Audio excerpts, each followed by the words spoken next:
আজকে দুপুরবেলা রান্না করতে যে রান্নাঘরে আমার সাথে এত বড় একটা দুর্ঘটনা ঘটে যাবে আমি একটুও বুঝতে পারিনি। আপনাদের ভাইয়ের জন্য দুপুরে আমি কি কি রান্না করলাম আর আমার সাথে কি দুর্ঘটনা ঘটলো সেগুলো নিয়েই থাকছে আজকে আমার পুরো ভিডিও। সো হ্যালো এভরিওয়ান, আসসালামু আলাইকুম। সবাই কেমন আছেন? আশা করি ভালো আছেন, আমিও ভালো আছি। আজকে হচ্ছে মঙ্গলবার, সকাল থেকে ভিডিওটা শুরু করলাম। এখানে নাস্তাটা রেডি করে নিয়েছি আমি। দিনের মতো আজকের নাস্তাটাও বাহির থেকে আনা হয়েছে, কিন্তু আজকের নাস্তা আমি আনিনি, ভাইগনাকে দিয়ে আনাইছি। সকালে ঘুম থেকে ওঠার পর আসলে আর মন চাচ্ছিল না বাহিরে যাওয়ার জন্য। পরোটাগুলো এনে দেওয়ার পর হচ্ছে আমি পলি থেকে বের করে প্লেটের ভিতর নিয়ে নিছি। এখানে একটা ডিম পোস্ট করে নিছি, সিমাই, তারপরে হচ্ছে বুটের হালুয়া, এগুলো দিয়ে আজকে নাস্তাটা আমরা সবাই শেষ করব। ভাবছিলাম পরোটা দিয়ে খাওয়ার জন্য আলু ভাজি করব, কিন্তু আজকে যেহেতু দুপুরে রান্না বাড়া আছে, আলু ভাজি করতে গেলে অনেকটা দেরি হয়ে যাবে, এই জন্য আর করলাম না। তো নাস্তাটা শেষ করে এখানে আমি দুপুরে রান্না বাড়া করার জন্য সবকিছু কেটে কুটে গোছগাছ করে নিয়েছি। যেদিন আমার দুপুরে রান্না বাড়া থাকে ওই দিন সকালবেলা ঘুম থেকে উঠে ফ্রেশ হয়ে নাস্তাটা কোনো রকম নাকে মুখে খেয়ে হচ্ছে রান্নার প্রিপারেশন নিতে হয়, না হলে খুব তাড়াহুড়া বেজে যায়।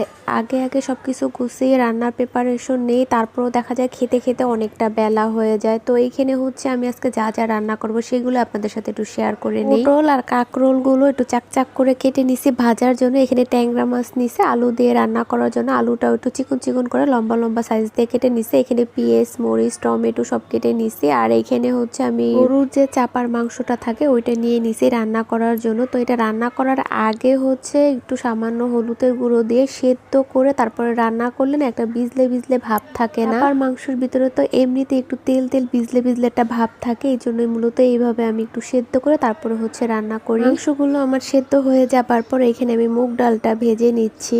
আজকের এই চাপার মাংসটা আমি রান্না করব হচ্ছে মুগ ডাল দিয়ে। ডালগুলো ভাজা হয়ে গেছে, এখন হচ্ছে আমি তরকারিটা রান্না করে নেব। কড়ার ভিতরে পরিমাণ মতো তেল দিয়ে এখন এর ভিতরে পেঁয়াজ কুচি দিয়ে দিচ্ছি। তখন সময় নিয়ে পেঁয়াজটা ভাজা হয়ে যাবার পর এখন আমি এখানে বাটা মশলা দিয়ে দিচ্ছি। আগে থেকে কাঁচা মরিচ, টমেটো আর হচ্ছে পেঁয়াজ ব্লেন্ডার করে নিছি, ওইটা একটু পরিমাণ মতো দিয়ে এখন এখানে গরম মশলা বাটা আর আদা রসুন বাটাটা দিয়ে দিলাম। এখন এই মশলাটা আমি ভালোভাবে কষিয়ে নিব। বাটা মশলাটা ভালোভাবে কষানো হয়ে যাবার পর আমি এখানে শুকনো মশলাগুলো অ্যাড করতেছি। হলুদের গুঁড়ো, মরিচের গুঁড়ো, স্বাদ মতো লবণ। পুরো মশলাটা আমি এখানে একটু বেশি অ্যাড করতেছি, যেহেতু ডাল দিয়ে রান্না করবো মাংসটা, এই জন্য কালার যদি ভালো না আসে দেখতেও ভালো লাগবে না, খেতেও ভালো লাগবে না। সব মশলাগুলো দেওয়ার পর আমি ভালোভাবে কষিয়ে উপর দিয়ে যখন তেলটা ভেসে উঠছে ওই সময় আমি মাংসগুলো দিয়ে দিলাম। মাংসগুলো দিয়ে কিছুক্ষণ ভালোভাবে কষিয়ে ওর ভিতরে হচ্ছে আমি ডালটাও দিয়ে দেব। ডালটা যেহেতু আমি আগে থেকে সেদ্ধ করে নেইনি, ভেজে নেওয়ার পর ভালোভাবে ধুয়ে মাংসর সাথেই কষিয়ে নিচ্ছি, কারণ ডালটা সেদ্ধ হতে অনেকটা সময় লাগবে। মাংসটা কষানো